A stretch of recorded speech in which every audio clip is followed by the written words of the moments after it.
and gentlemen, boys and girls, from all ages, welcome to Brandon's World here on this Thursday, February 16th, 2019. I have Jack on the line right here. Let's see if we can go ahead and get him in. Jack, can you hear me? All right, cool. All right, hey, Jack, how's it going? Welcome to the show. This is Brandon's World. We are live on the air here. Good morning to you, man. So, hey, listen, you're the one that called me out. You called me out on Twitter for saying that my take that the Alliance of American Football League, excuse me, was not a good opening night, and you disagree with me.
Well, and I agree with you to a certain extent. However, I feel like ratings to me, while they can't tell somewhat of a story, I don't think it was the biggest story.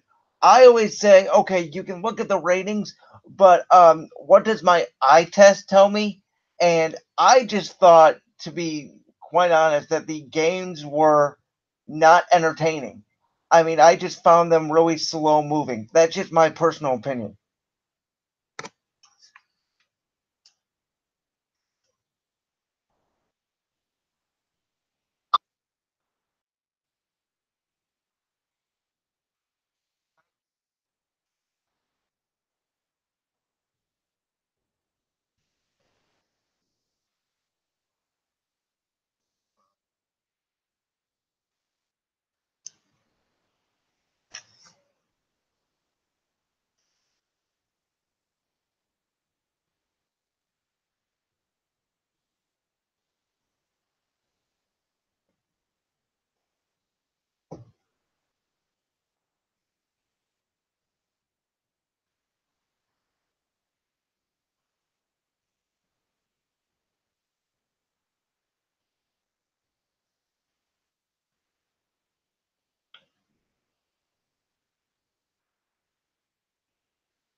I mean, I just think my thing is I really don't believe that this is going to help players get back into the NFL like they think it's going to. I really don't believe that there's going to be as many success stories as they say it's going to be. I get it's organized football, but to me, it's when I look at it, it's basically arena football without the indoor, aspect of it and all the indoor rules. I just think that they're trying to make a professional football league, which I understand, but I think at the same time I just don't see it working, and I think that they need to really, like you said, we do have to give it a chance, but they don't have much time because the XFL is coming, and who knows how that's going to work out too.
Now, it just might be me, but personally, what I would want to see is to not have the AAF versus the XFL. I would love to see them both combine into a like developmental, like minor league territory for the NFL.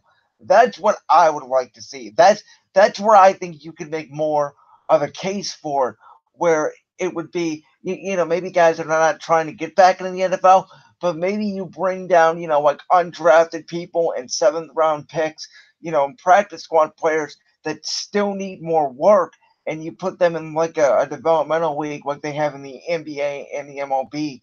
I think that would work, but I just don't think this concept is going to last.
Now that I do completely agree with you with, and I love football. Football is my favorite sport. I could talk about football all day.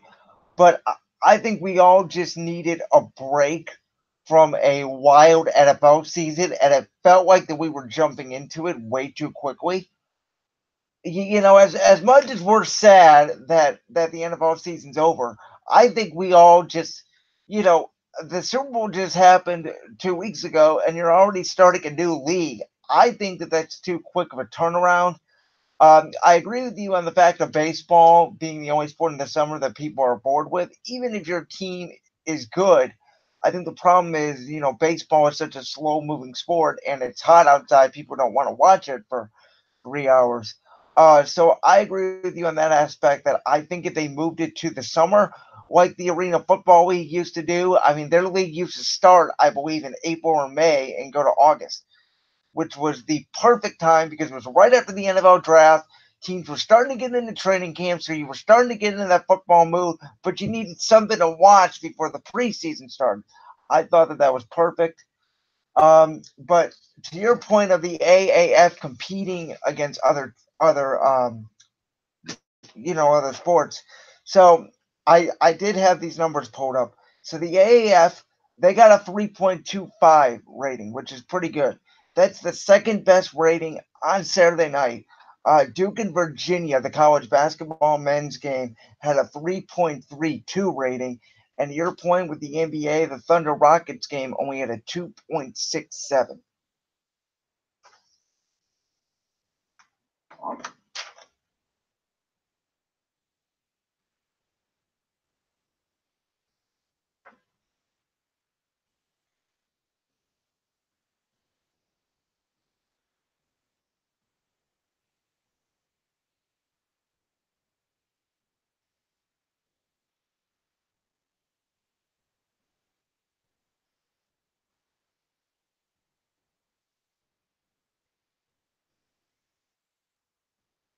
I think the one thing that turned me off right away was the no kickoffs. And I get they say because of the safety, but to me, kickoffs are always a part of the game. That's something that just bothered me. The couple of things I do like about it is, the less commercials, and the fact that you can see the replay person talking to the referee on the field. I love that aspect of it. Um, I I think that they need to make it more like the NFL, though. I'm talking like rules. Like I think that there's something like an illegal defense, where something where like the defensive end cannot line off so and so off the ball. I'm pretty sure. I didn't read too much into the rules, but I saw a couple of those calls that I think would help. I think just making it more of a professional atmosphere because from what I could see, even the fans there were not getting too excited.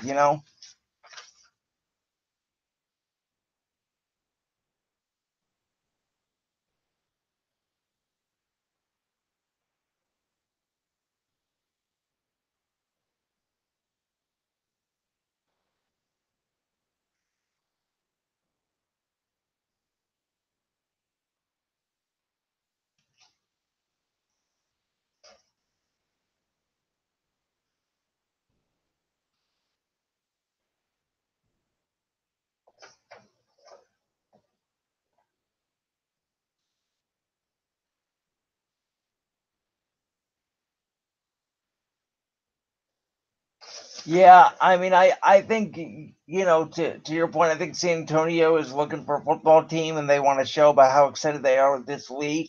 I think this league is going to be more so for two things. It's going to be finding a potential NFL market and trying to get some players in the developmental. I mean, they're trying. It's almost like a new league trying to be like the NFL, but it's like to me like I know they're trying, so it's hard to be like, yeah, you're trying good. I'm gonna back you all the way in that way. Um, so before I let you go, we're gonna have about 9 more minutes here. Let's talk about these ratings because, as I mentioned, the NBA had a 2.67 rating. Their ratings are down combined 27% this year. So, to your point of the AAF competing against the NBA, I mean, I just think that the NBA backed themselves into a corner by making the Golden State Warriors a dominant super team.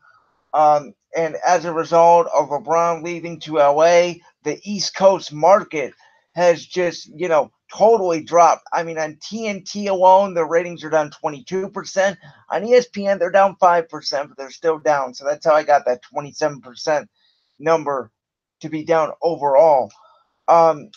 So to me, the AAF isn't really competing against the NBA because people are sick and tired of the NBA anyways. I think what they're more competing against is like a college basketball or something along those lines where people know you're going to get entertainment.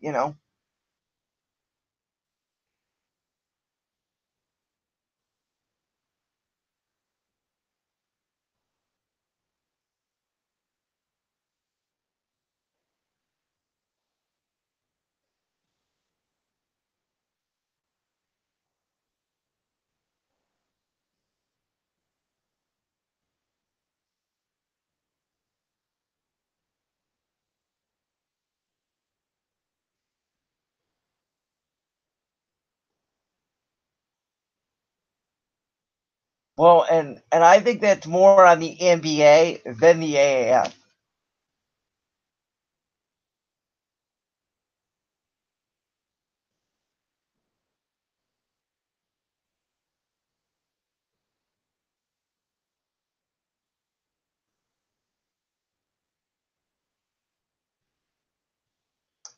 No, I don't. I don't think it was Kevin Durant, to be honest. I think it was this past offseason of Boogie Cousins going to Golden State that ruined the league. That's what ruined it for me. Was because we saw Golden State be somewhat beatable. Houston had them on the ropes. We saw the ratings were up when Durant went to Golden State because people wanted to see them lose. But now that DeMarcus Cousins is there, people realize that there's no way they can lose unless they all get injured. And so people aren't even tuning in because even, fans like the Sixers, the Celtics, the Rockets, the Thunder, as you mentioned, those teams in 5, 10 years ago, they'd be championship contenders.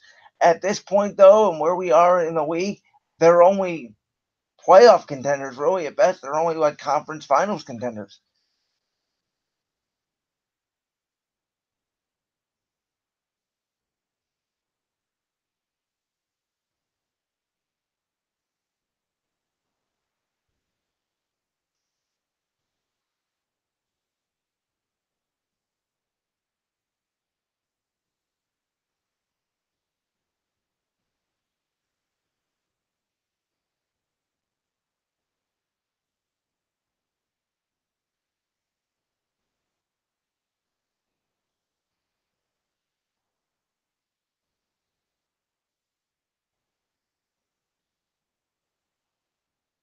Well, I'm going to talk about this later as well, but I will start talking about it now since you asked. Um, do you mean just on like the Kareem Hunt situation or like overall?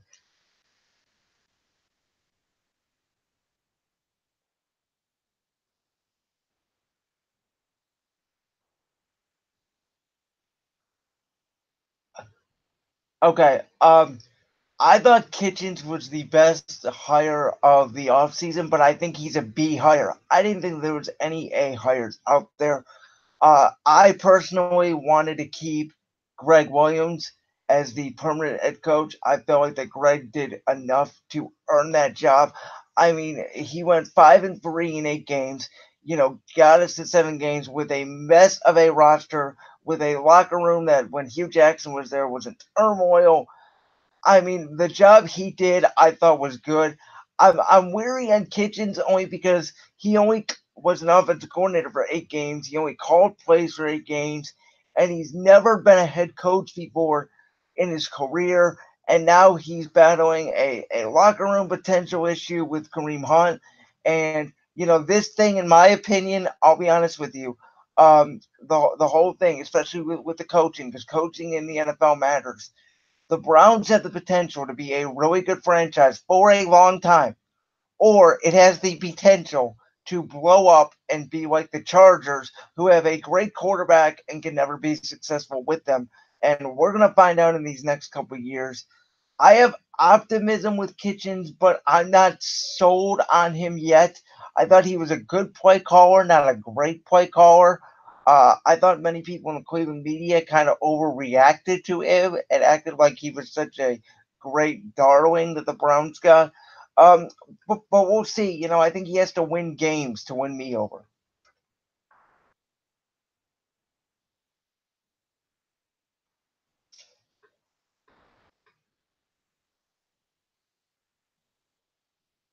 See, now I am going to counter you on that because, and I will say this: people don't understand where I'm coming from with this. But I told people that when Kitchens got hired, the bar should be if the Browns win 7 games next year, that is fine. Only because you are bringing in a new coach with his new coaching staff and a new scheme.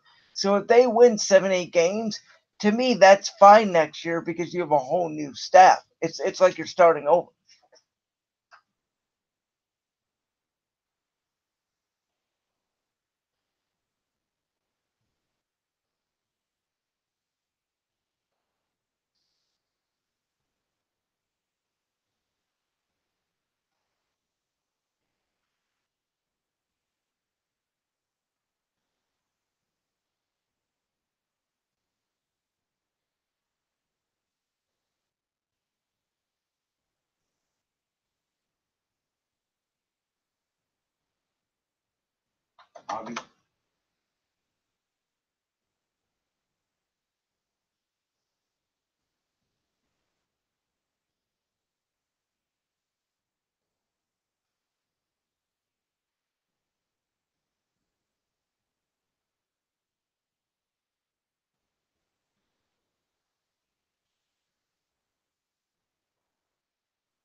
I mean, I'm just nervous because we've seen this situation before where teams would fire coaches and hire the interim coach and promote him to permanent head coach. Most recently, Tampa Bay did that. Dirk Cutter was their offensive coordinator. He had a great rapport with Jameis Winston. They hired him. It didn't work out. I think the key thing for me is going to be obviously we know Steve Wilkes is the defensive coordinator. I think being a former head coach helps. Freddie Kitchens making those decisions, even if Wilkes wasn't successful. I think the big thing for me is we know Freddie has already won over the offense side of the ball. We knew Greg Williams won over both sides of the ball when he became the interim head coach. Can Freddie Kitchens buy in with that defense? Can he have a relationship with that defense that makes them want to play for him? That will be the make or break in telling of how this Browns team comes together. Because there's a lot of guys on this team that, every year teams change. You're going to have guys that leave and guys that come in. So every year, every team is different. So it's just going to be about that chemistry and how this team in 2019 kind of meshes. And if they can mesh really well, then they have great potential. But, if something goes wrong where the defense feels like Freddie's favoring the offense and doesn't care about them, then you could have a little bit of an issue. And I guess that's the only thing I'm worried about.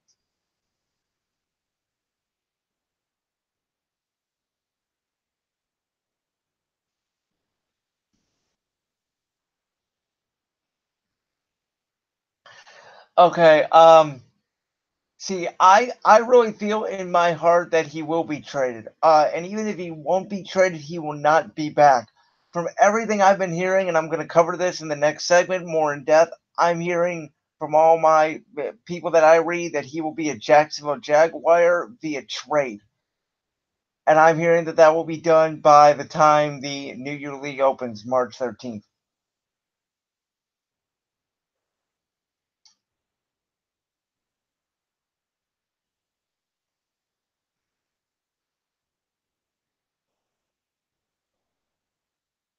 Yeah, so the plan right now, from what I've been reading, is to tag him and immediately trade him to Jacksonville.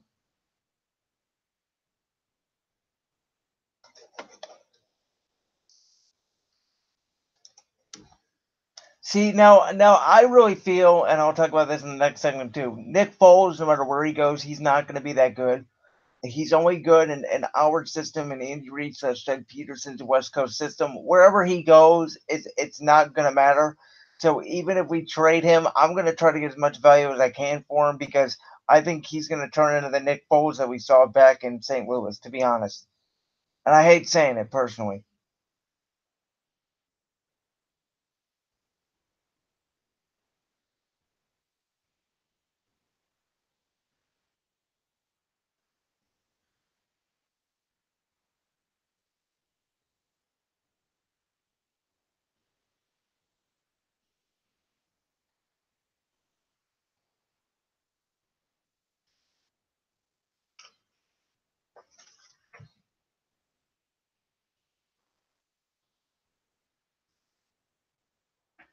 All right, Jack. Well, thank you very much. I am gonna let you go, and when we come back here on Brenn's World, I'm gonna be going over all the NFL news from the offseason that we've gotten this week. Thank you for joining, Jack. I appreciate it. Hey, call anytime, tweet me anytime. You've been a great guest, so thank you.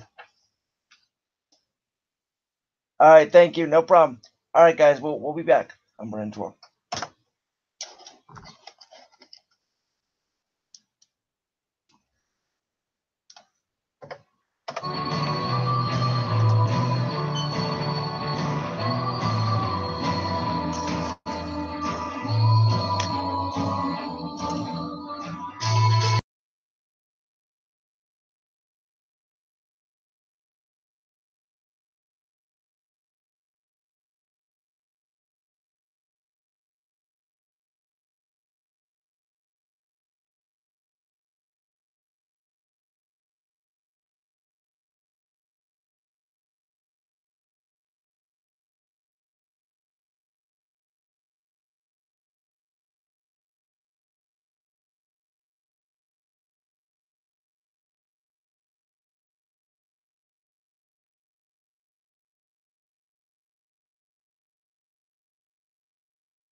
Alright, guys, we are live back here in Burns World on this Saturday again, February 16th, 2019. Thank you to Check Me or for joining the show. Check, you are welcome at any time.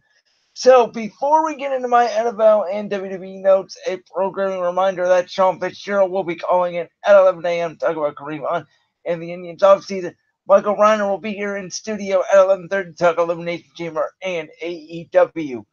But before that, I'm going to be giving away an answer to an Amazon gift card question that will be posted later today, so y'all better be listening. So there's an event this weekend that I will not be watching for the first time ever. I watched this event ever since I was little, and the reason is because the league is rigged and there's no reason to matter because a certain team will win the NBA championship. There is a certain event going on this weekend in Charlotte. What is the answer to that event?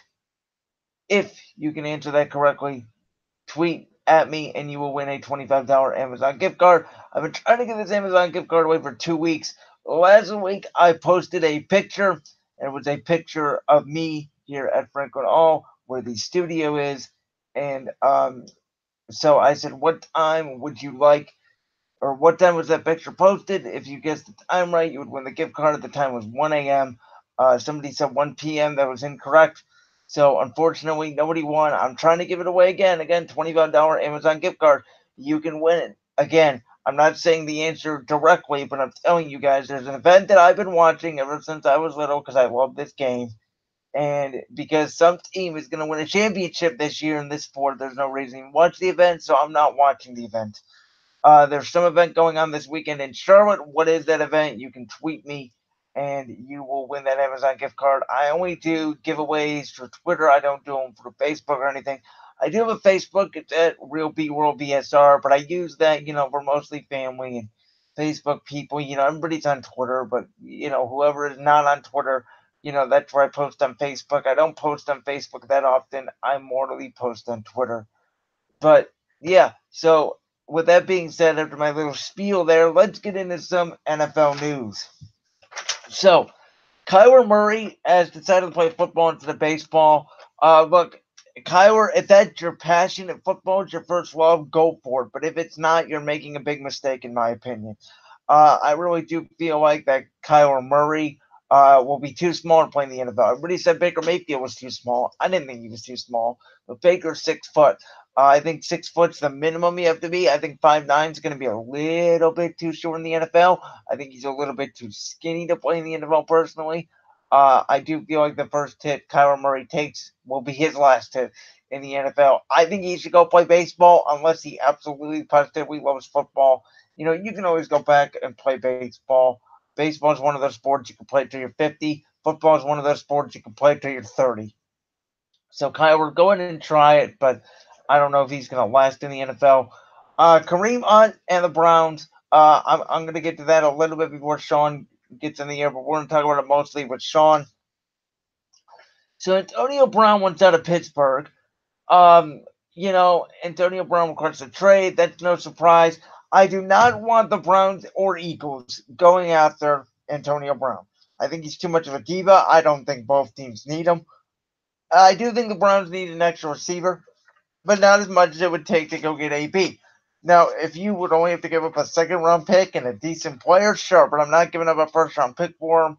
I think the Browns need to do some retooling of their roster. If I was the general manager, again, I'm not. John Dorsey is. There's a reason why I'm not. There's a reason why he is. There's a reason why I'm sitting here, and there's a reason why he's in his office. But if I was John Dorsey, I'd retool this roster. I do think this roster needs a little bit of retooling, and I don't think Antonio Brown's the answer. I think the Browns have a lot more needs than Antonio Brown.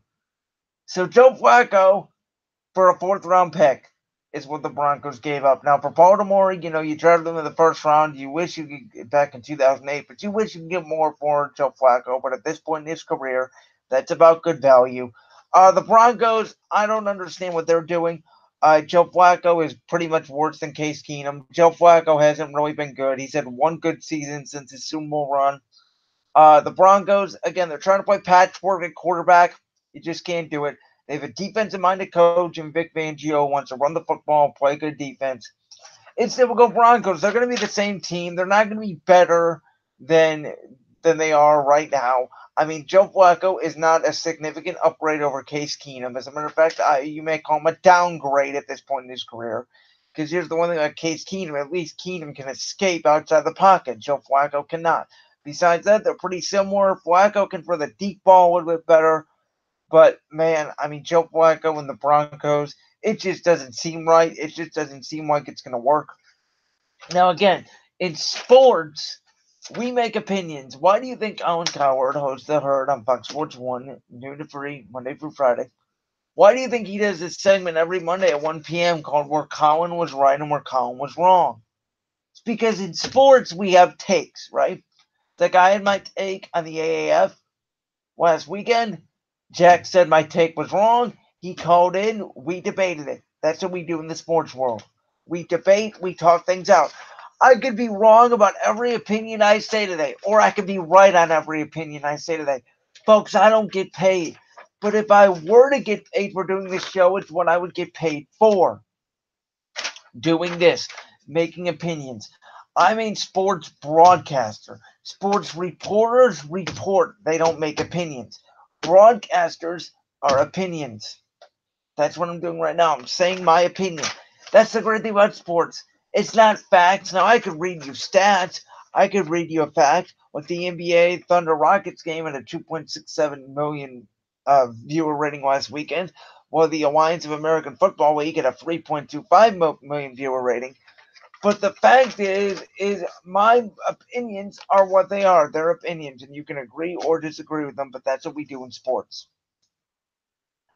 So again, I don't think Flacco to Denver is going to work. Oh, well, you don't know that. Well, can I say my opinion? I don't like these politically correct sports shows that go, well, you can't say that. You have to watch them. Like, my job, folks, is to say my opinion.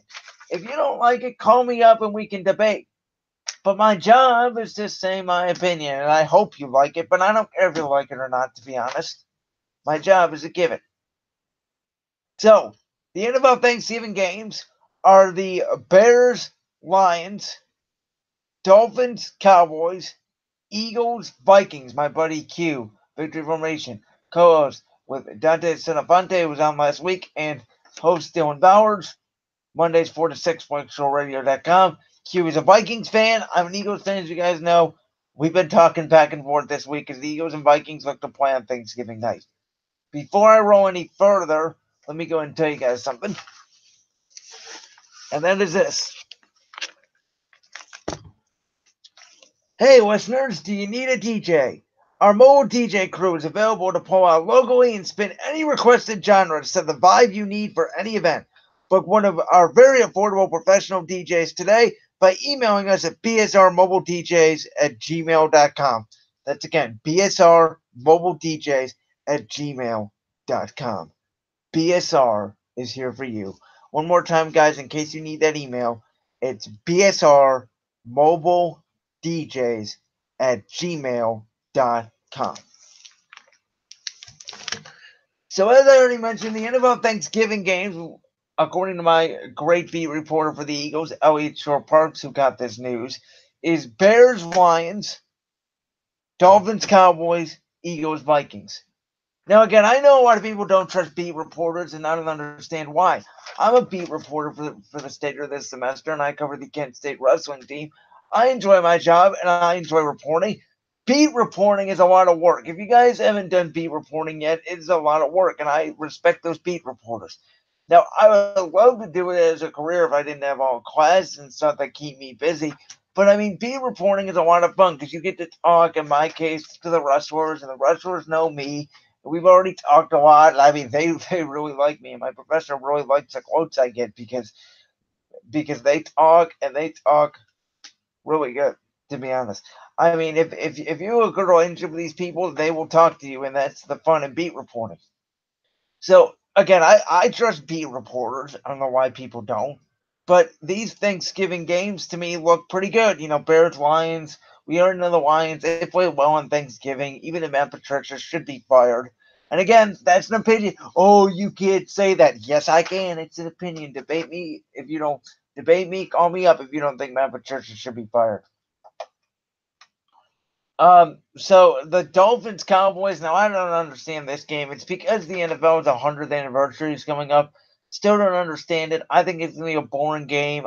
I don't think Miami's gonna be very good.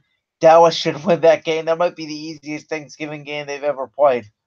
And then Eagles Vikings, man, I'm excited for this in Minnesota with the Eagles and the Vikings, as I already mentioned, being Q, and the rest of the Eagles Vikings fan base have a pretty good rivalry going on, and this should be good. Let's see. Okay, Sean said he'll be calling in about 10:55 or 10:57. That is fine. Let's move on to NFL opening night. We got the Bears and Packers. That's rumored to be the NFL opening night game. New England will open up on Sunday night. And again, this is because the NFL's 100th anniversary. They want the oldest rivalry to start first. Bears Packers. We don't know if it's going to be in Green Bay or Chicago yet. I thought I heard it's going to be in Green Bay, which I'm fine with. The New England opening up on Sunday night is cool too. They may face the Browns. It'd be really cool to see. I would enjoy that.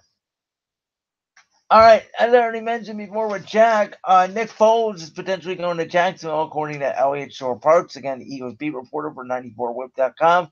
He's my go-to. All my sources pretty much come from him.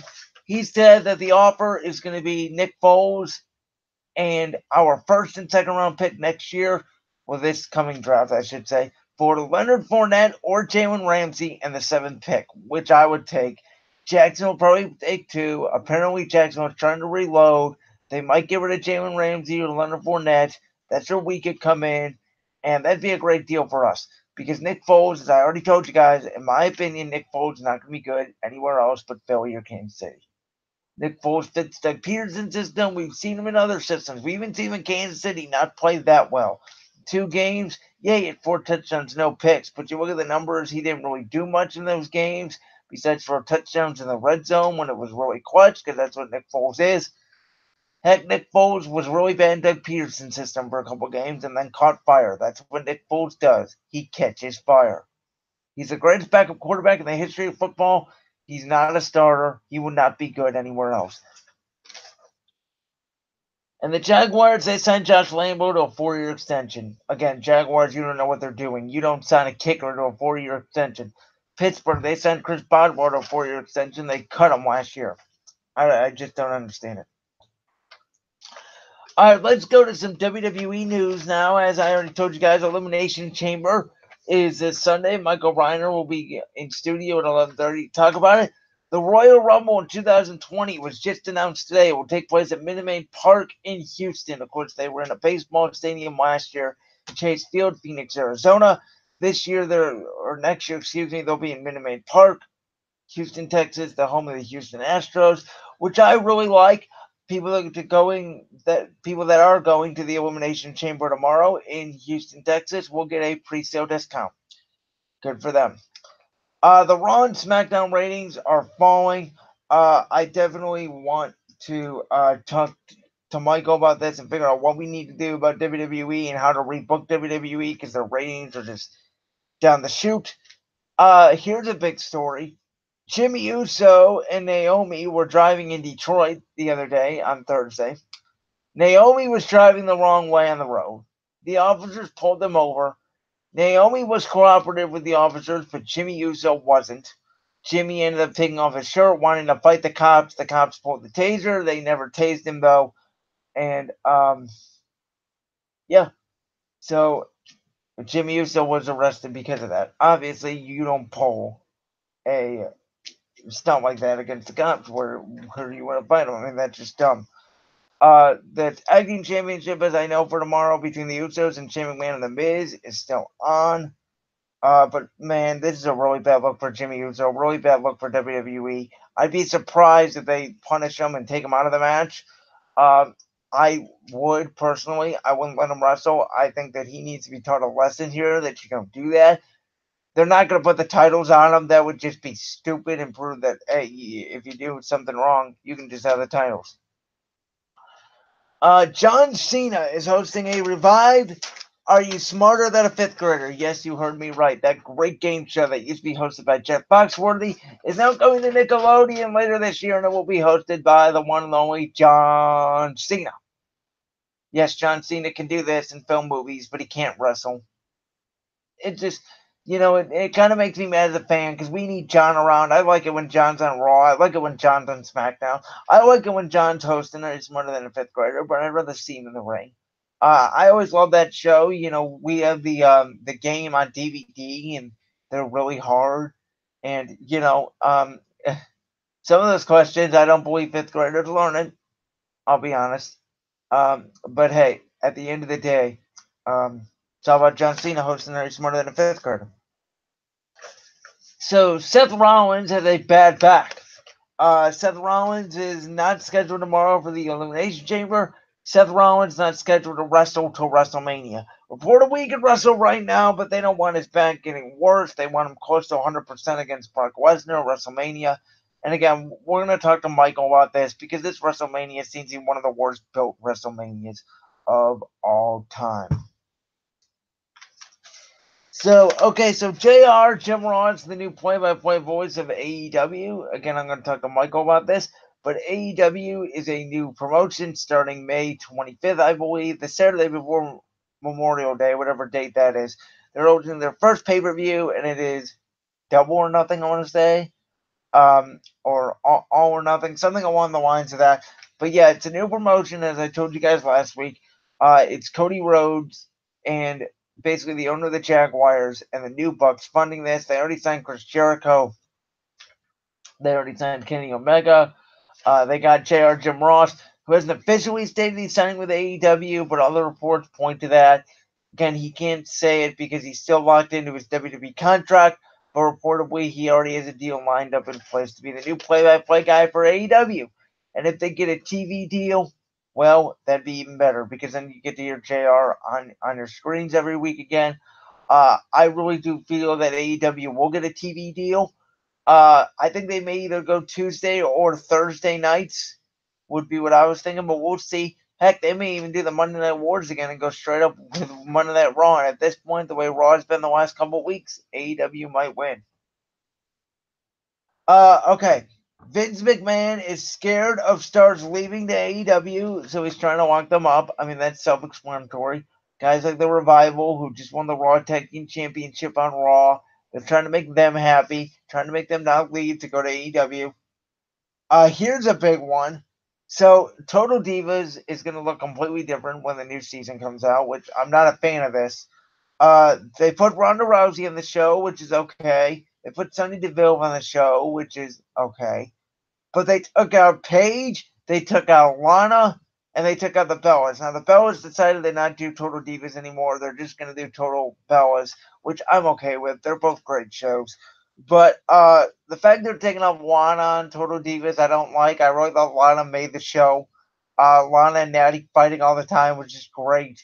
Apparently, the producers didn't like the drama that Lana and Rusev caused on the show.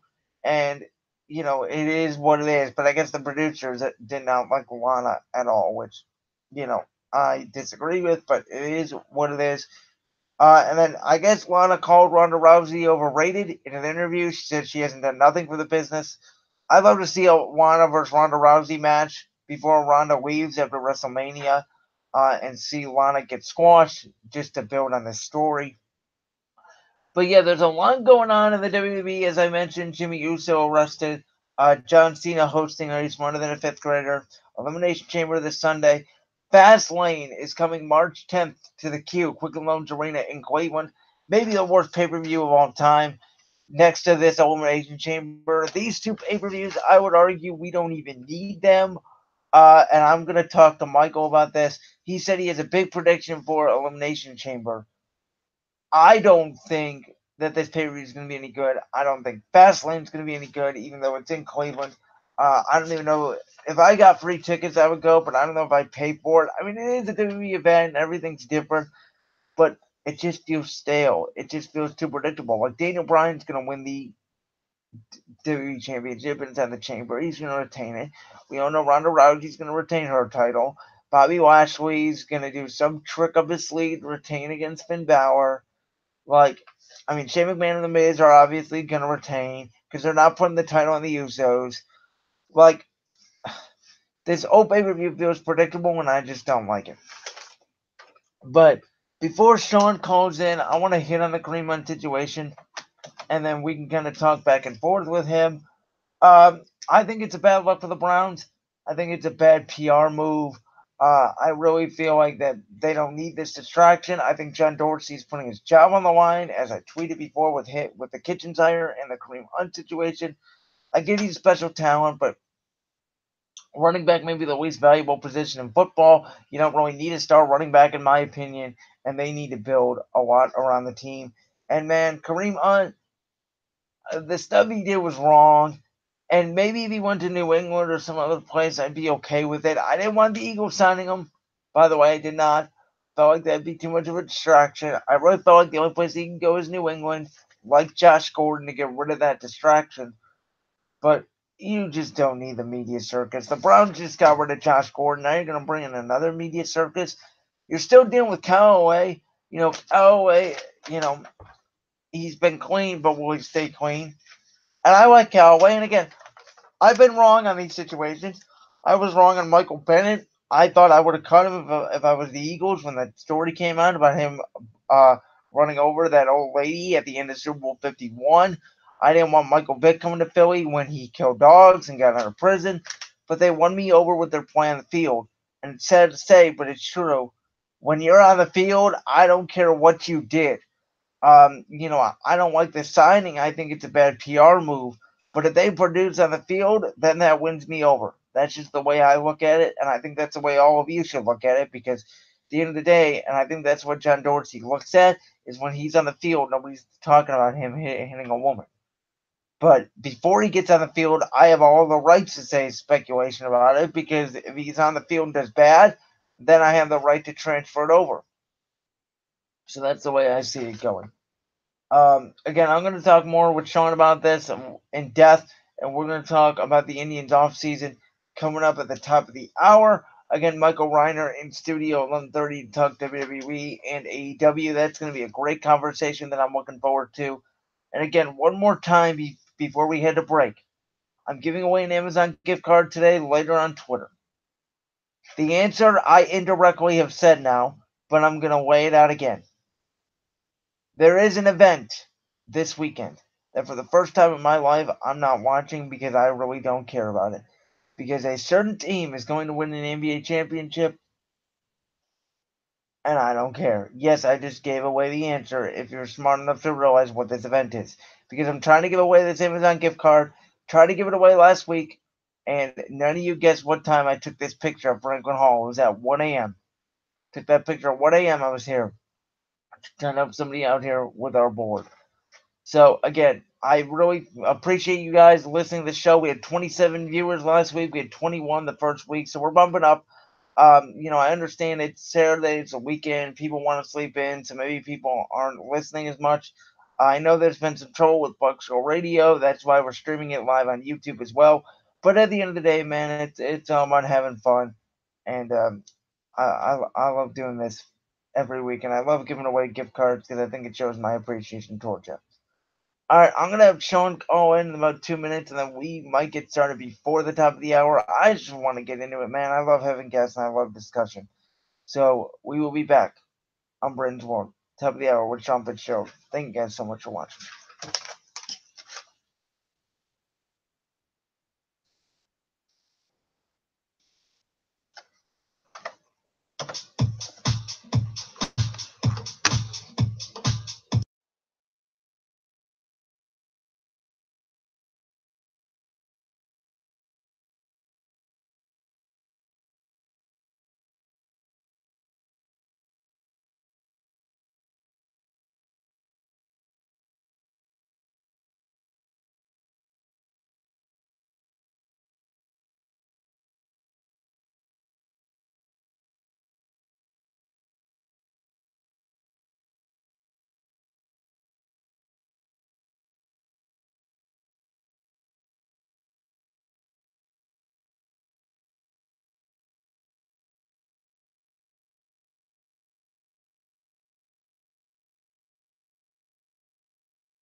All right, so here we go. All right, guys, welcome in live to hour number two here on Brandon's World. I do have Sean Fitzgerald here, co-host of Fitz and Spinell, every Friday from noon to 2 on BuckshawRadio.com. Sean, how's it going?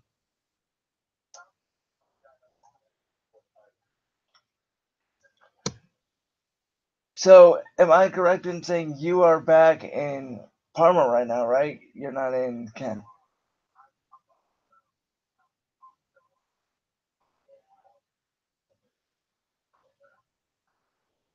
Oh, you're in Toronto? I thought that you were in Parma.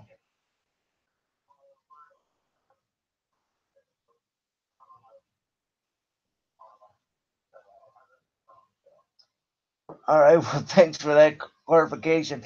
All right. Let's just jump right in here. So we got the Kareem Hunt situation. The Browns signing Kareem Hunt. Now, me and you both know we don't always agree on everything, but this was one of these things that we both agreed on. I said from the start I didn't like the signing. I saw your tweet, your first tweet, and I watched your live video, which was both very good. I just personally think it's a bad PR move.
Well, I truly believe, and I said this in my tweet, I truly believe that John Dorsey, with the hire of Freddie Kitchens and the signing of Kareem Hunt, has really put his job on the line. I feel that that John Dorsey, he does have an ego, just like quarterback Baker Mayfield has an ego. But I think John Dorsey, he's always given people with character problems a second chance. But like the Brown situation, I think is different because he just got rid of Josh Gordon.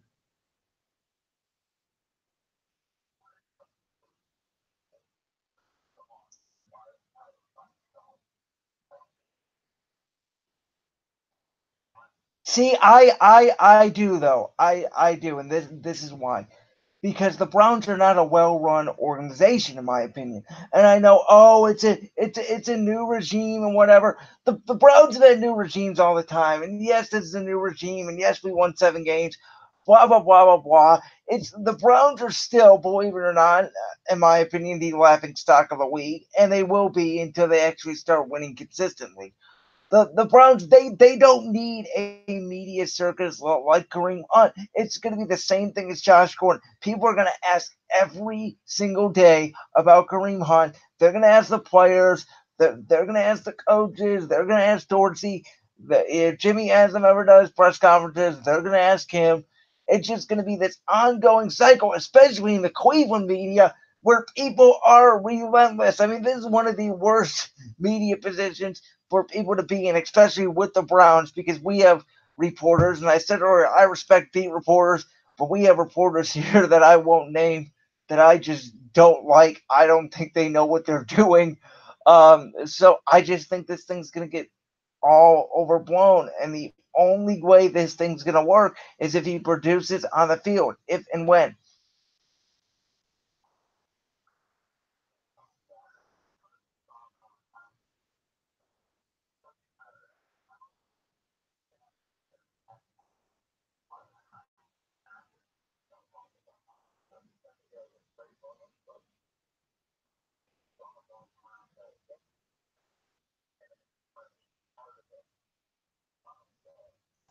Well, of course there is, though, because he's working with Adam Gates. I already said it. The Jets are a disaster.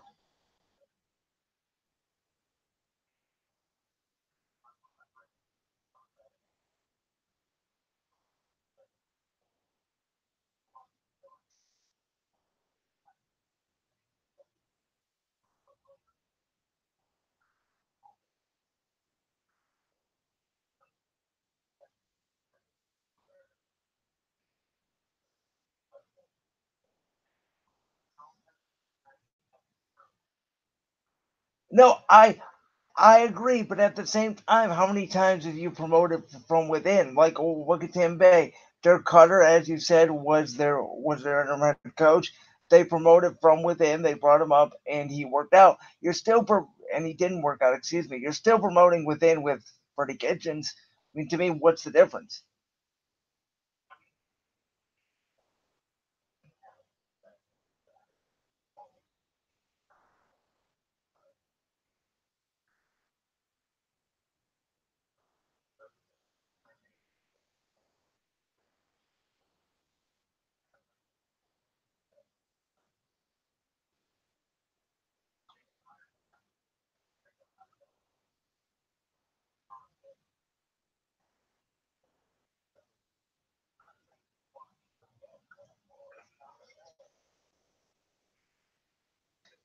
Don't even put Sean McVay in the same sense. Sean McVay got entirely. No, I I am sick of Sean McVay, man. That's all I'm gonna say. That's all I hear is, oh, who's gonna be the next Sean McVay? Okay. Um, um, Look, but I just don't understand this fascination with Cleveland right now. That I trust John Dorsey. John Dorsey's a G. I just don't understand. People are acting like we need to trust John Dorsey because John Dorsey's just gonna do this right. What if he doesn't? What if this whole thing blows up, which I think it has more of a potential than anybody else is saying? I really believe these next 2 years is going to be basically the difference between Baker Mayfield winning a Super Bowl and Baker Mayfield being the next Phil Rivers. The Browns are either going to be the new San Diego LA Chargers, where they have a quarterback and nothing else for years, or they're going to be a team that could compete for playoffs and win for Super Bowls for years. But I just don't get this fascination with we need to trust John Dorsey. John Dorsey hasn't earned nothing yet. I'm sorry, he hasn't in my eyes.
See, in my eyes, trust is a strong word.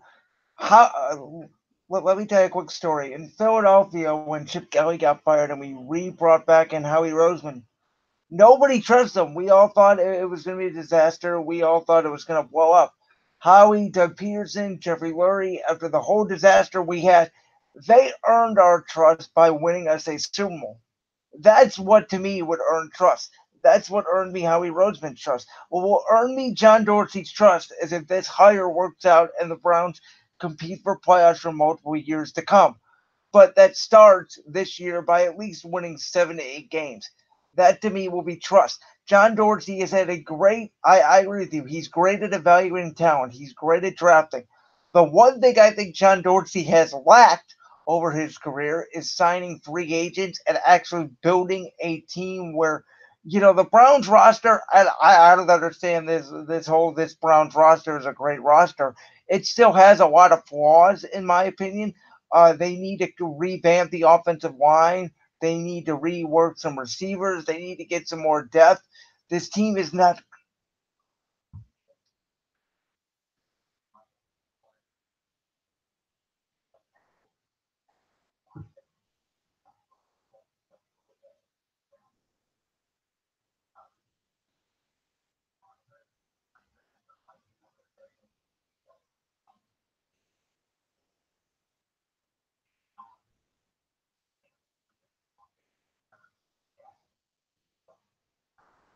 Well, and again, this is going to be John Dorsey's team. This is why I'm saying this, man. John Dorsey has 2 years to make this a playoff contender because that's I'm I'm saying this year and next year, yes. So really, if we look at it, um, yeah, that'd be 3 total years that John Dorsey has, but last year was nothing.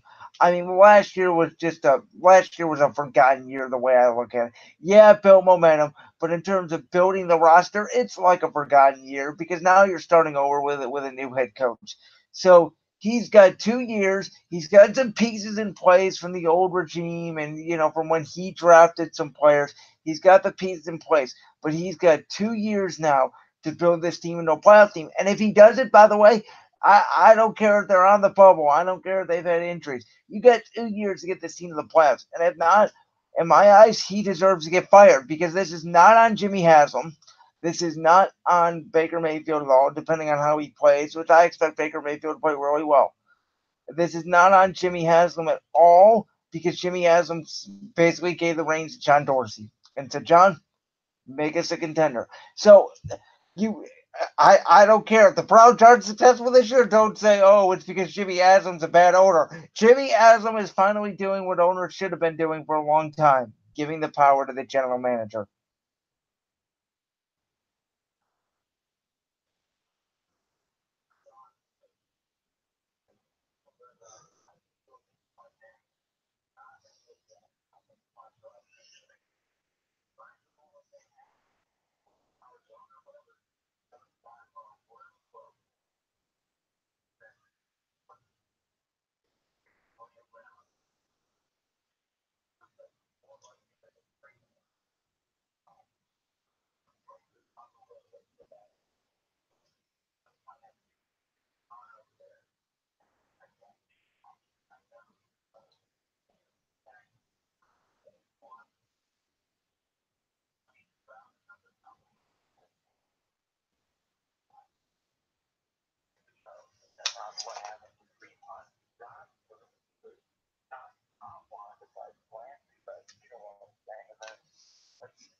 All right, well, let's hope. I want to move on with you to the Indians because as we know, pitchers and catchers did report to spring training, and you are a big baseball guy, as everybody knows that knows you.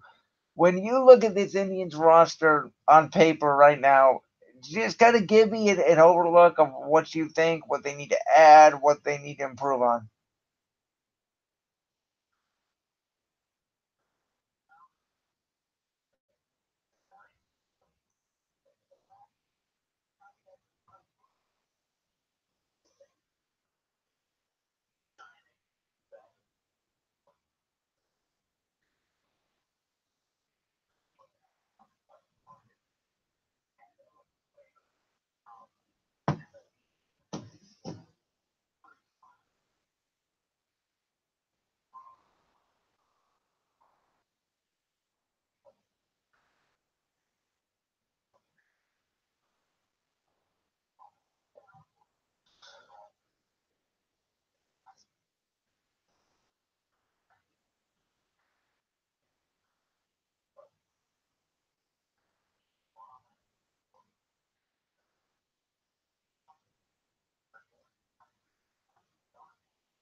Yeah, I honestly just feel that I don't love the idea of Jason Kipnis going to the outfield. I know we've done it for the last couple of years, but I've always just loved the idea of keeping Jose at third, Lindor at short, Kipnis at second. You would have Bowers playing first with Santana at the DH, and then your outfield would be Naquin, um, Leotis Martin, and Greg Allen.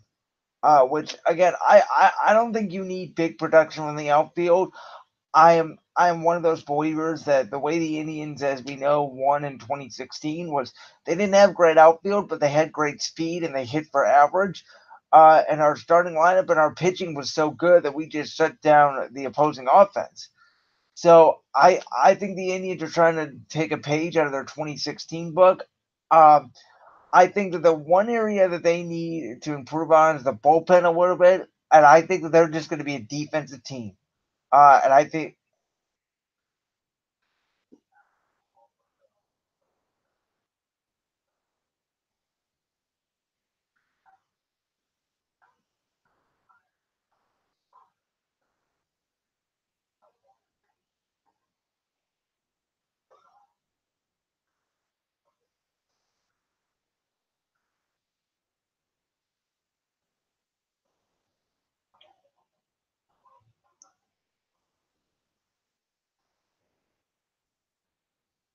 look, I think right now we can just agree that the Indians are going to win the AL Central. But in order to win the World Series and compete in the American League playoffs, they're going to have to make an upgrade somewhere. I think this team is going to stay the same pretty much the way we have it till about July. And then I think depending on where we're at, and hopefully the AL Central at least is a little more competitive, so we can have some competition. um, I think that that's when the Indians again for the what this will be the fourth straight year now since 2016 to go out and make a trade for either a big bullpen arm or an outfielder to put them over the top and see if they can win the World Series. That's the way I look at this team. I think they're going to take a page out of their 2016 book, like I said, and I think they're just going to play great defense and hope for timely hitting and hope their pitching can be good enough in the postseason.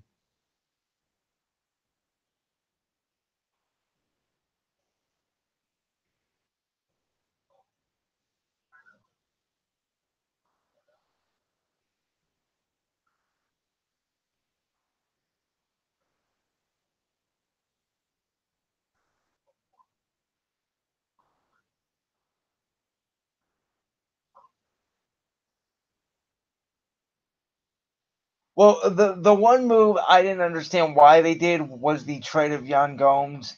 I think catcher is a really weak spot now, and the fact that you got only two minor league prospects for Gomes, I just didn't like the deal at all.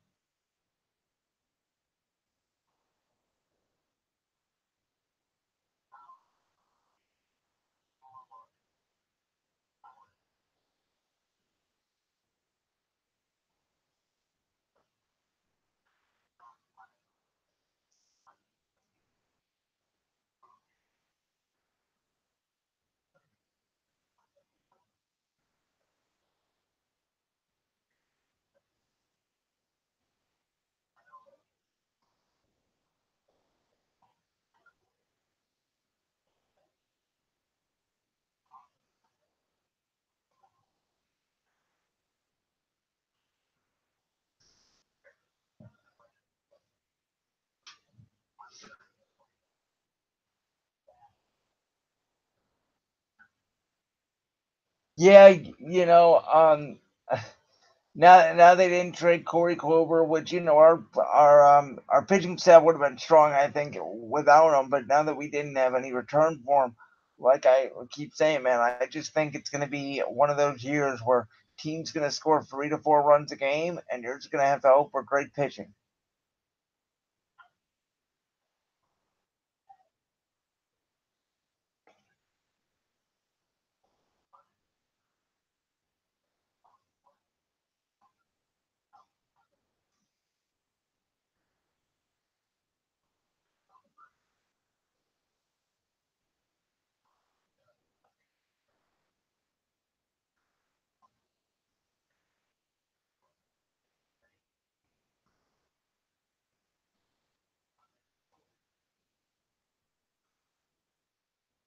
Yeah, it's gonna be really interesting. We got about 10 minutes left here, Sean. So I just want to dive in here with you really quickly. Bryce Harper, Manny Machado. Why aren't they signed anywhere yet? What's going on?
Oh, my multiple Philadelphia reporters that I follow, I've been saying that Bryce Harper has made his decision, and it's more than likely going to be the Phillies.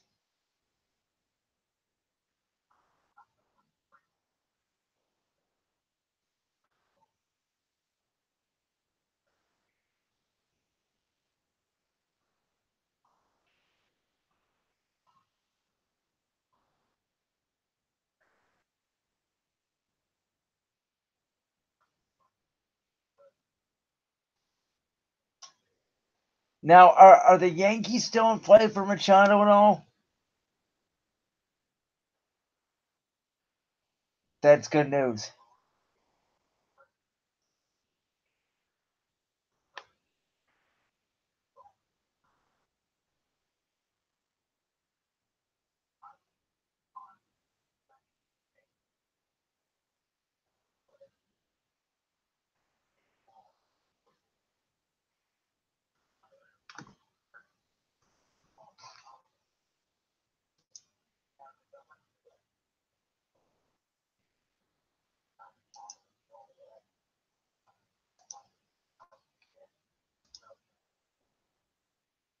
Right. Yeah.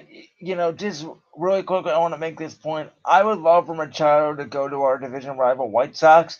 I know it sounds weird, but I think that with Yonder Alonso there now and with Machado, and I think the White Sox have some good young prospects. I want the Indians to have some competition.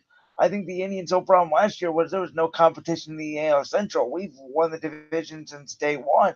And, even Houston and Oakland, they had competition that made Houston better going into the postseason.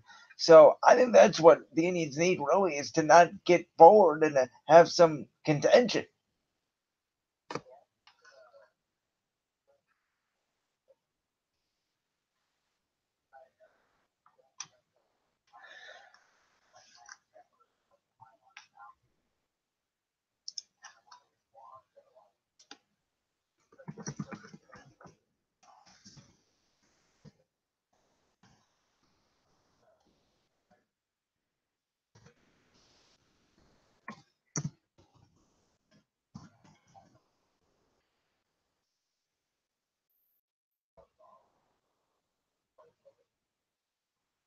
Yeah, and I mean, I think the Indians only have a couple years of contention yet, so Chicago doesn't really scare me because I think the Indians need to go all in these next couple years, and I think Chicago's a couple years from competing.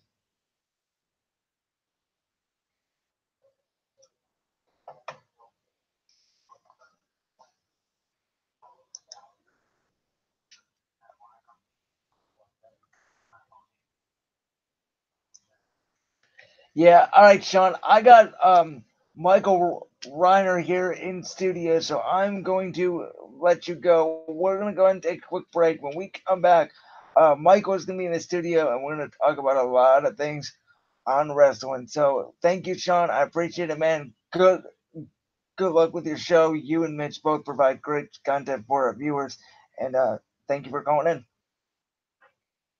Yep, hey, call in anytime. All right. All right, sweet. All right, we will be back. I'm Brandon Dwarf. Thanks, Sean.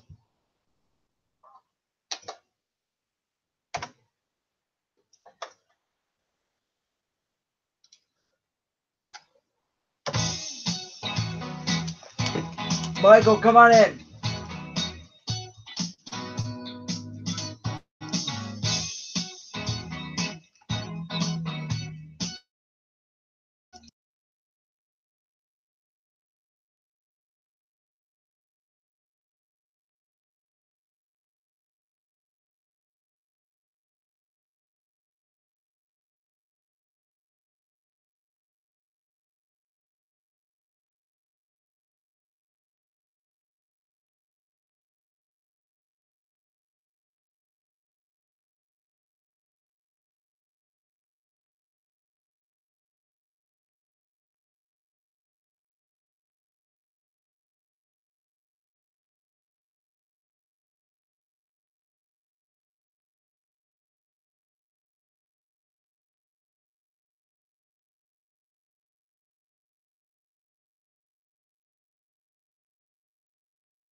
All right, we are live here back on Brent's World. Last half an hour here. I am Michael Reiner, the co-host of Mitch and Mike, every Monday night from 10 p.m. to midnight here on BlackStarRadio.com.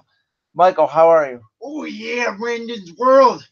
It's Macho Man Randy Savage, and we're coming here live from Black Squirrel Radio. How's it going today, Brandon? Coming here to talk some wrestling. We got some Elimination Chamber coming up on Sunday, and just a big weekend in wrestling in general. We'll get to it. You call it a big weekend. I don't really think it's that big of a weekend, to be honest. I'm not looking forward to it really. I mean, I think the build's been terrible. I think everything's predictable. I don't know. I don't even understand why they're having this pay-per-view. And that's what I'm worried about, Brandon, because if you're not giving me a good go-home show, as they call it, on Monday and Tuesday on Raw and SmackDown the week before the pay-per-view, I'm just going to, breeze through it and act like it didn't even happen. And unfortunately, hopefully we get some outcomes on Sunday that really go in our favor, a lot of shock and surprises, and I'm going to get into my chamber predictions here once we get to that. But Elimination Chamber from Houston, the home of my favorite podcaster in all of wrestling, Mr. Bruce Pritchard. It should be a fun venue. And what's the match that you're most excited for, Brandon? The match I'm most excited for, probably the only one I think that's unpredictable, is the Women's Elimination Chamber for the Tag Team Championship, the first ever Women's Tag Team Championships. Big deal. It should be more of a big deal than what they're making, in my opinion. I don't think they built it right on TV. And I don't think the match is going to be that great. I think the chamber is going to get too crowded. I just have this bad feeling about this whole pay-per-view. Like, it's going to be a mess. I have a bad feeling about it too. I feel like there's a way to pull this off without Bayley and Sasha Banks winning the titles. And I think that I'm going to get into my prediction here. I think in past WrestleManias in the Ruthless Aggression era, you saw Raw and SmackDown interchangeable matches. So I think that in order for Bayley and Sasha Banks to really overcome that mountain as the Boss and Hug connection as a tag team, with their friendship and all of the stuff that's been going on the past year with those two, you got to have quality heels on the other side win the thing by hook or by crook. And I think that it's not going to be Nia Jax and Tamina. It's going to be my favorite Aussies, the Iconics, Peyton Royce and Billie Kay. I think somehow, some way, they're not the prototypical women's wrestlers that you see in this match. They probably aren't your first choice. But I think that these two girls, they're so much fun when they do promos. They make me laugh. They really know how to get heat with the crowd. The crowd actually boos them, which is a big deal. And I would like to see those two win the match. Oh, Michael, you almost made me fall out of my chair. I can't believe you just said that. What are you talking about? I think they're going to be the first eliminated. I think they're a joke. I think they're going to become the jobbers of the woman division. I really do. What have they done in the past year since they've come up? Absolutely nothing. Which is the perfect reason why they want to pull the trigger right now. But they have no momentum, though. If they could build it till WrestleMania, Banks and Bayley could win the championship, and then we could go all the way till summertime with some Nia Jax and Tamina against Bayley and Sasha Banks, because that is a lengthy feud, because they're both on the same brand, and I don't think that either of these teams, at the end of the day, the other team that could probably switch brands is Sonya Deville and Mandy Rose for the Superstar Shakeup. Other than that, I don't see anything else coming into play there. Well, I guess we have to think. So Iconics are going to get the W. I don't see it happening. I really don't. That came out of left field for me. I think that there's only two possible teams that can win the match. I think it's Bayley and Sasha and Nia or Tamina. It's the only way I see it. Now, again, I'm looking at it from the perspective of they've just, like you said, like you're looking at it from a big picture perspective. Like, I'm just looking at it like these are the only teams that have momentum. These are the only teams that have done anything. But I think in the past, and especially the past year, WWE has been giving us unexpected victors on pretty much every single pay-per-view since about WrestleMania 34. Really, if you want to go all the way back to WrestleMania 34, we thought that it was going to be a very predictable show. And in their eyes, they wanted to make it the most unpredictable show in a long time since the Attitude Era, really, that WrestleMania 34 show. Whether you thought it was good, whether you thought it was bad, that show kind of set the precedent. And I think one match on every pay-per-view this year has kind of been unexpected. And I feel like this is my unexpected match here. The Iconics getting the W. They make me laugh. See, I think my unexpected. This is what I would love for them to do, is take the title off Ronda. Do the biggest shock. Do the biggest shock you can, and put Ruby right. That would be to me more shocking than anything. Would be to put the title on Ruby. Like, there's just no way. Like, how quick is Ronda actually going to beat Ruby Riott? In my opinion, that match should go about 30 seconds. We shouldn't even have this discussion on the show. Again, that's my problem with the whole pay-per-view, is the predictability part. Right, but I mean, at the end of the day, you're trying to book Charlotte, the best women's wrestler who's ever lived. Becky Lynch, they're trying to book as the next Stone Cold Steve Austin. And Ronda Rousey, who's had probably, I'll say it, the best rookie year in the history of pro wrestling. Oh, I'll give it to you, yeah. You need to have these three girls in a triple threat match at WrestleMania to close the show from MetLife Stadium. There's no way to go around it. And I believe that Ronda's got to keep the title. And if Ronda's going to lose, it's got to be in a situation where she looks stronger. She can't look weak in that respect. And I've got Ronda losing at WrestleMania, but we'll get into that in another day. Look, I'm just saying, obviously it's not going to happen. I would just love for the surprise factor. Now, I disagree with you on the point. I don't like the fact that Charlotte's in the match at all. Why? I think that Ronda and Becky deserve a one-on-one match. Charlotte already got her match at Survivor Series. Now, originally, as we know, the plan was Ronda and Becky at Survivor Series, and Ronda and Charlotte was probably going to be at WrestleMania. That would be okay with me. I think my problem is Charlotte doesn't need to be in this match at all. She's had nothing to do with. I mean, Ronda cost her the championship at TLC, right? But ever since, there's been nothing to do, and now they just throw her into this match because Vince McMahon wanted her to be champion. Did you forget about Survivor Series? Because that was probably one of the top 5 matches of 2018. Charlotte Flair and Ronda Rousey, and it was a DQ finish. Think about that, Brandon. What are they going to do with Charlotte Flair if she's not in this match? Who is she going to feud with? Is she really going to be in the Women's Battle Royal? Because she is way too good to be in that kind of match. She hasn't done anything since TLC, though. But it doesn't matter because they started the feud at Survivor Series.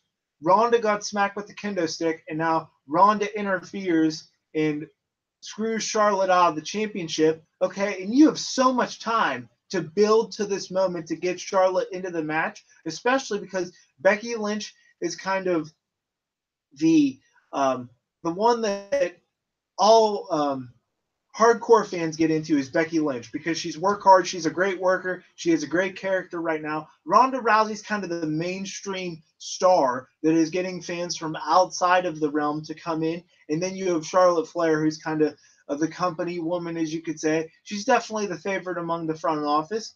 But I just feel like that adds an interesting dynamic because you can't book the match. Who wins? Who wins? Who's going to win that triple threat match? Absolutely, Becky. I would bet 100% Becky Lynch. And I agree with you. And you know what would make Ronda look the best? If she's going to go away for 6 months and she's going to become part-time, you know what? You'd have Becky pin Charlotte, and then Ronda goes off into the sunset. She still hadn't been pinned. It's good booking for Ronda because, you know what? She gets to go off and she doesn't lose in a poor fashion. And then on the other side, you've got Charlotte and Becky who are going to go at it on the Raw brand until who knows when. I can see that forever. I mean, and I just think I've had this problem where it's becoming stale. Like, Charlotte and Becky to me are becoming stale. Like, together. Like, not so, but we've seen this so many times already. Like, they have feuded so much that, like, I don't know. Everything about this feels wrong for some reason. Well, I mean, if you think about it this way, I mean, there are certain guys who mesh together, I think, because of their friendship. And the same here with this. When I see Charlotte and Becky Lynch, a good analogy from the Ruthless Aggression era was my man HBK, Shawn Michaels, and Triple H. That little rivalry that they had between 2002 and 2004 was really good stuff. And they kind of elevated themselves. Yes, it got boring to the crowd after a while, and I think that's just because of the pure heat that was on Triple H at the time. But I believe that fans today love the Becky Charlotte feud, and they can't get enough of it, as proof by 3 or 4 matches in a row. Yeah, they moved from SmackDown. Now they're going to Raw. It's like it just feels backwards almost. Like I just don't. They've taken Charlotte and they're just like, here, Charlotte, enter in the match. That's just how I feel. Like they just threw her in. Like what? She's not because of Survivor Series, my man. It was already done. It was Becky was injured in real life, and they created it. They said we're going to get Charlotte in this match, and this is our golden ticket to do so. And all 3 of these women are going to be stronger coming out of it, and I love it. I love it. I love it. I love it. But on to the men's chamber match. Who you got? You said it's pretty predictable, so I'm guessing who you. Daniel Bryan, 120, 30%. There is no way he loses this match. Eric Rowan's going to somehow get involved, whether it's on the outside of the chamber or on the inside. Daniel wins against somebody. Now, I don't know who he's facing at WrestleMania, but I'm telling you right now, there's no way he loses. I completely 100% agree with you, 200%. But the thing I want to ask you is, real quick, is who's going to be the last guy involved? We saw Kofi Kingston get a huge push on SmackDown. Kofi's one of the best mid-card acts they've ever had. 11 years in the game, and he's just been a utility man. He's like a bullpen guy in baseball. He's just excellent, right? So if Kofi Kingston was the last guy on SmackDown, who's going to be the last guy against Bryan in this match, and what's going to happen? I believe it's going to be AJ Styles. I think they're just going to tell the same story from the Rumble. AJ's about to win. Somehow Rowan, maybe he breaks open the chamber somehow and enters. Maybe he destroys the referee and gets through. I think Kofi has a good performance. I think Kofi and Bryan probably start the match, is the way I'm thinking of it. But I think Kofi is like the second to third last guy eliminated. I don't think he is the last guy eliminated. Well, I think I want to try to make this unique because I want to make this less predictable as possible. I think Daniel Bryan's going to win the match. As far as who's starting the match, I think that and all the guys in this match, you got to think about what's going to get the biggest pop from the crowd coming out of it. And I think it's going to be AJ Styles and Samoa Joe. I think they're going to start this match. And I think based on their TNA background, it's going to be wonderful to see them in front of that Houston crowd and to get that crowd going for this match. I think this match is going to end the show, and I believe they're going to go at it. And AJ Styles is going to hit the phenomenal forearm on Joe. And then out of nowhere, Orton comes out of the pod, breaks through the pod, RKO to Styles, and Styles is actually the first one eliminated by Randy Orton. And we build that feud between Styles and Orton all the way to WrestleMania. Okay, now the next person who comes in is Kofi Kingston. And he lasts for a while against Samoa Joe. We get some innovative, nice spots in there. And then Jeff Hardy comes in. And after a boom drop off the top of one of the pods to Samoa Joe catches Kofi Kingston, chokes him out with the Kia Corda clutch. And then Jeff Hardy lines up on another pod, gives Samoa Joe a swanton. And then I think we're down to the final two, or the final three. Then maybe, I guess, Orton would get out from Kingston eventually, kind of in the middle. Sorry about that. But the final two would be Daniel Bryan and Jeff Hardy. And you're thinking, now, where am I going with this? Jeff Hardy deserves to be in the last two and deserves to be the number one contender at WrestleMania because Matt's not wrestling anymore. That tag team isn't there. So I believe that Jeff Hardy deserves to have one last program at the top. He wouldn't win at WrestleMania before me, but you know what's going to happen?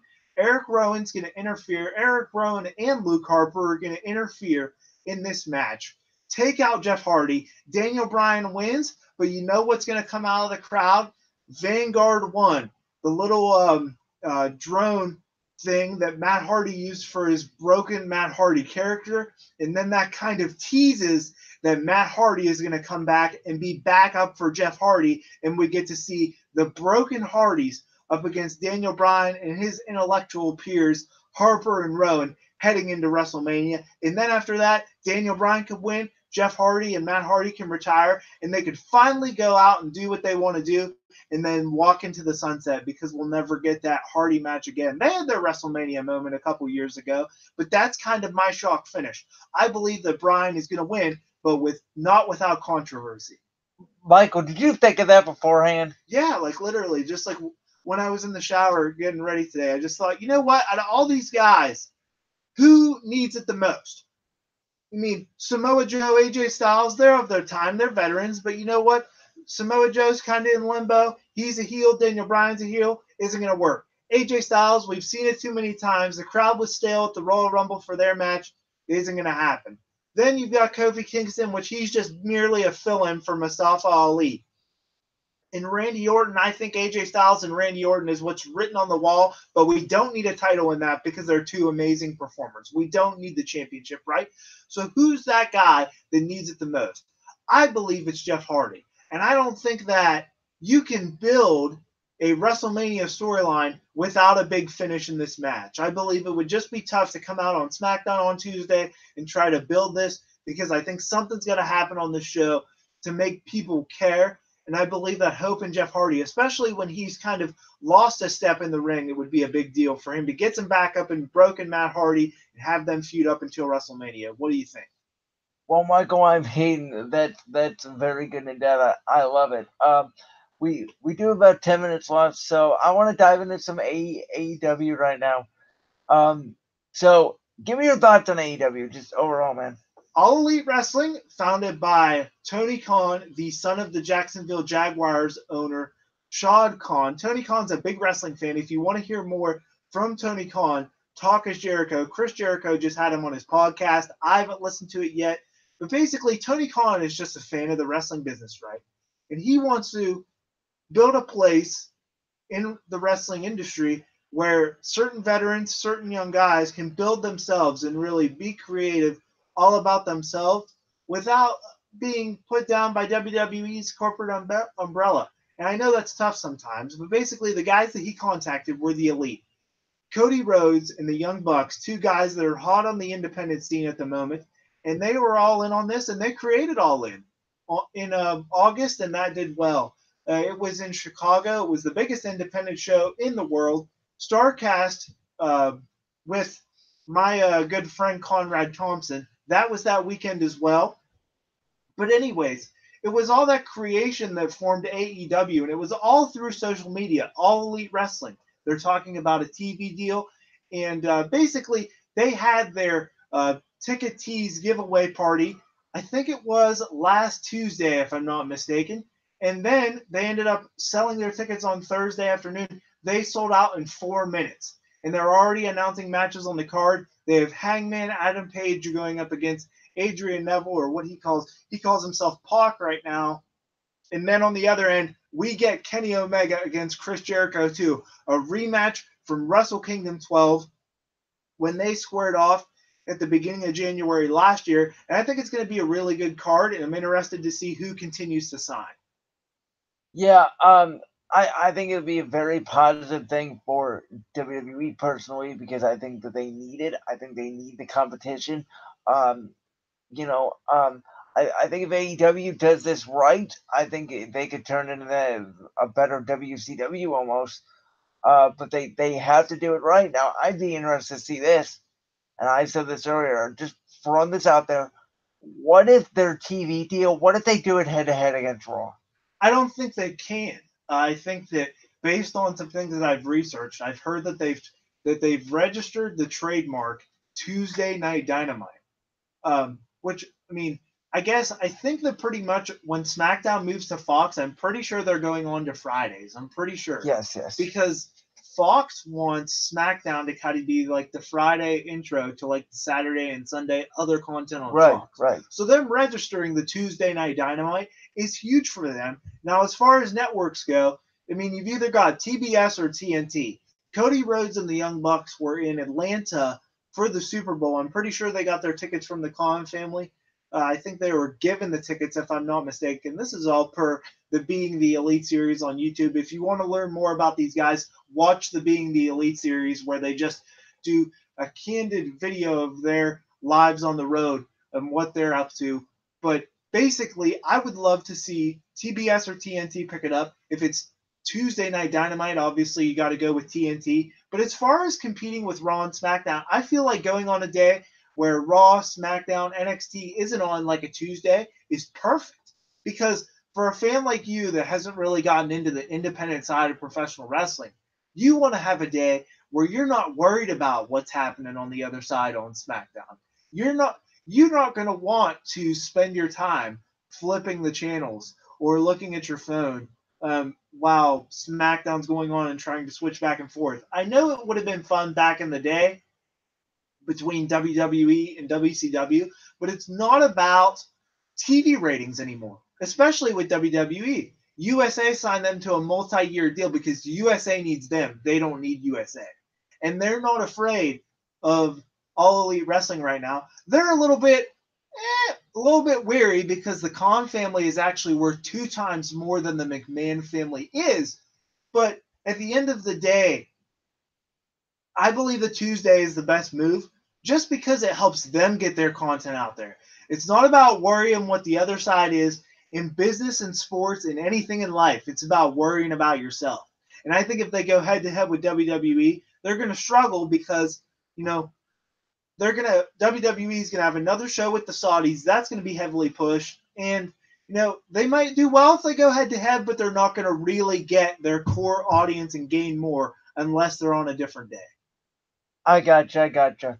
Okay, because we haven't really talked about this at all between me and you. I wanted to get your thoughts on Dean Ambrose leaving. You know what? I think that he would really thrive in All Elite Wrestling. And I believe that his best days in WWE were behind him. And I think that it was just kind of like a thing that was all based on circumstance. If Roman Reigns doesn't come down with his illness, and of course, Roman, we're thinking of you. But anyways, if Roman doesn't come down with those issues and that just unbelievable, heartbreaking cancer diagnosis, who knows what happens with the Shield? Oh, right? I completely agree with you. Now, what I was reading is the original plan was for The Rock to win the Rumble and for him to face Roman at WrestleMania. And it's always about vertical depth, as the great Jim Ross would say. A wrestling card is all about vertical depth, especially for pay-per-views. So if Roman never becomes sick, what happens with the rest of the Shield? What do they do? We don't know. We don't know what the plans were in creative for them before that. But before any of this happened, before the heel turn, anything, did they blunder what happened with basically his storyline with Seth Rollins? Yes. Did he have a rough match with Seth Rollins at TLC? Yes. But I think just from a creative standpoint, he said he was willing to take less money because he wanted to have that creative freedom. And he was able to have that creative freedom years back before he came to NXT and before he came to WWE as Jon Moxley in CZW. And he really was himself. And I think that's what he wants to get. He wants to return to 10 years ago when he had free roam, and I believe he could be booked as a top guy in All Elite Wrestling because of his star power that he already had. And I don't think that's going to hurt him. I think he will eventually come back when Roman comes back. Oh, I completely agree. 5 years from now, come back. See, to be honest, I don't think Ambrose goes anywhere. I really feel he just waits it out, and because I think Roman will be back by 2020. That's just my optimism on it. I feel that when Roman is back, Ambrose will be back. I think Ambrose is burned out and needs time off. Absolutely. And I think it's not a real situation where there's any heat right now. I believe that Renee Young, outside of Corey Graves, is the best commentator on the main roster right now. Absolutely. She's fantastic. And I don't believe that, based on the statement by WWE, they posted a statement that they were very grateful with what Ambrose did for them. And basically, with the way Renee Young, his wife, has been doing on commentary, there's no way that there's any easy parties. And I think now more than ever, I think that we have the notion, especially because of back within the competitiveness of WWE and WCW, that we think there should be heat for guys that jump ship. And I don't believe that there is. I think WWE fully understands that there's a group of guys who aren't happy just because they're not going to get higher on the card, like your Jerichos, Like if the Young Bucks were there, they wouldn't get as high on the card. Like your Revival, like your Carl Anderson and Gallows, and I believe that they're okay with them leaving. So, what are your thoughts as far as All Elite Wrestling? Are you going to watch it if it's on TNT or on television? Yeah, if they get a local cable deal, I think absolutely I will. I think the one thing that may hurt AEW is, they don't have a WWE network per se. So, are fans going to be willing to pay that 60, 70, whatever for a pay per view? And I think, because I think we're so used to WWE fans haven't had to pay for a pay per view in 5 years. If you think about it. So, our fans even willing to pay that extra whatever for a pay per view? But I think that they're also going for a niche market. They're going towards hardcore fans. And I think that the deal is meant to build the general audience who sees, okay, SmackDown's moved to Fridays. Now I get my wrestling fix on TNT on Tuesdays. It's going to be heavily advertised. But what New Japan Pro Wrestling and what the All In pay per view did for their pay per views, they use the Fight app. And I think it's, you pay for a subscription. I don't know whether it's 10, 15, $20. I haven't checked the price tag, but New Japan does that on their pay-per-views. Indie shows do that on their pay-per-views. Ring of Honor, Impact Wrestling, and I believe that they're going to go with the Fight app, and that's going to be the way they're going to build subscribers. I like it that way because there's no need to do pay-per-view buys because nobody buys pay-per-views anymore for any reason. Right. Okay, we got about 2 minutes left, so let's just go in and wrap this up. So overall, there have been people saying that WrestleMania this year, the road to WrestleMania, quote unquote, has been the worst ever in their eyes. And I don't want to say I agree with them because I don't, but I just think the build has been poor. How do we get a good WrestleMania this year? Because I'm just not in that, like, yeah, I'm ready for WrestleMania. It's not there yet. I think the Royal Rumble was great, and then afterwards it's been a big letdown. I think so. I think that it's just kind of been an overall struggle with things. I kind of give WWE a pass on this one because when you lose Roman Reigns, Absolutely. you lose everything. And not that he's supremely talented, but when you have a top guy like Roman Reigns and you have to start everything from the bottom and you've got to continue working your way up to create new stars, there are men and women like Finn Balor and Becky Lynch who have said, I'm going to take this opportunity. It's frustrating that Roman had to leave because of something that was out of his control. But I believe that based on Roman Reigns leaving, you know what? I think it's been okay. I think that we've got some interesting stuff here and there. Of course, some things have a hit and miss. But when you look at individual character building, I mean, you got Becky Lynch. You got your favorite guy in the company right now, Daniel Bryan, who's definitely the most entertaining that he's been in his career. And he has a championship and he's the top guy. So I think that what they try to do in the media with wrestling is they try to book it like it's so horrible. They say it's the worst build-up ever. I believe that based on Roman leaving, I believe it's better than anything in the Ruthless Aggression era. I believe that this is the third best era in pro wrestling. I believe that the top one was the Attitude Era.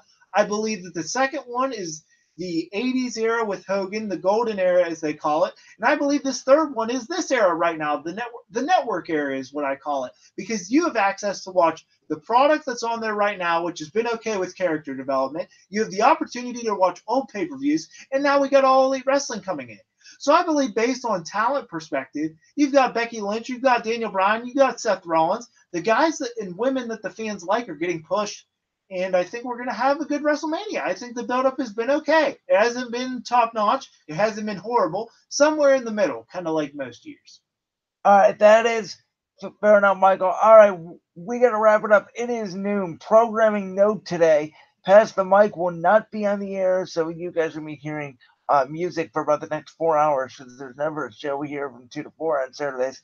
So, but Brand's World will be back next Saturday. Shout out to Quiffen Griffin, by the way, who has already tweeted me before I even posted the question. So shout out to you for winning the Amazon gift card. I'll be sending that to you this weekend. And Michael, I look forward to having you on for Fastlane, more than likely. Absolutely. Hopefully we can get together for it. And thanks for having me on the show.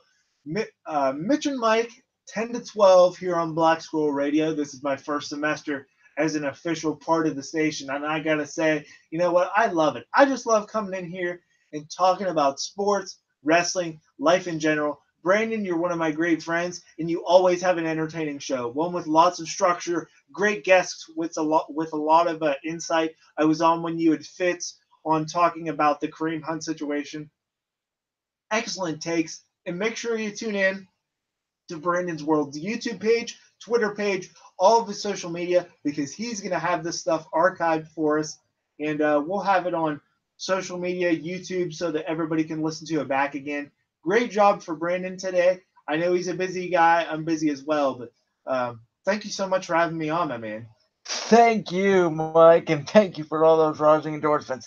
All right, guys, you guys already know that next Saturday, February 23rd, it will be the last show in February, and I cannot wait to break down Elimination Chamber. Cannot wait to break down other news that's happening around the world of sports.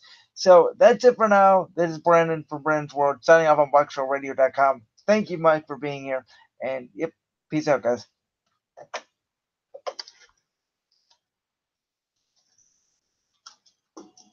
Welcome back to Jeopardy, the key